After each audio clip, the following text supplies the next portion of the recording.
There's a Hollywood movie called The Man Who Knew Infinity about a very real mathematician, a guy named Srinivasa, and I'm going to butcher this, Ramanujan. Srinivasa was brilliant, maybe up there with the most brilliant mathematicians ever. Unfortunately, he died young, and he died young because of complications probably from dysentery that he had had. This mathematician grew up in just dire poverty, in hunger. Brilliant kid. He would gobble up math when he could. If there was older kids around him or if someone had a math book, he just devoured it. He absorbed it. He had to teach himself math by absorbing it from all those people and other resources around him. Some classically trained mathematicians kind of discovered him, got him out of poverty, brought him to England, I believe, where he just flourished. He's created some of the best math of ever. And even today, even many years after he's been gone, we're still finding things in his notebooks that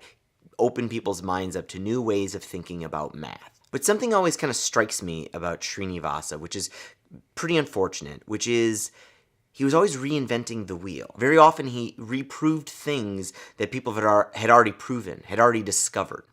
He wasted a lot of time. And he had to. I mean, this was a consequence of him not getting the education in math that a lot of other people do. But because of the poverty that Srinivasa had grew up in, he had to teach himself all of this stuff and prove everything from first principles. And it's insane what he was able to accomplish. And I'm sure he learned a lot from being able to kind of establish things from very first principles.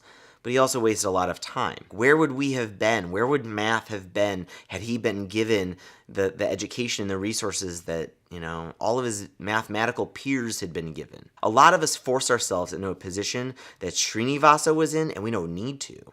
We don't study the past enough. We think we run these digital businesses, these online businesses, and we think they're unique somehow. When there are so many people who've come before us, running businesses, failing at businesses, coming up with ideas, so much from our history. And I think we shut ourselves off to a great many stories and lessons from a time that's gone by. Or someone was actually asking me some things that I think digital marketers, modern marketers could take from more traditional marketers. And it made me think about the things that we haven't paid attention to because we just ignore it. We put blinders on. We don't look to the past. We don't study the past enough. But we're not Srinivasa. We have opportunities to immerse ourselves in the things that have come before us. What I think new marketers could learn from traditional marketers, I will answer that in an upcoming video. I hope you guys dig these videos. Hit the thumbs up, share them with friends. If you're new here, subscribe. I upload a new video every single day talking about marketing and just in business and just getting through life.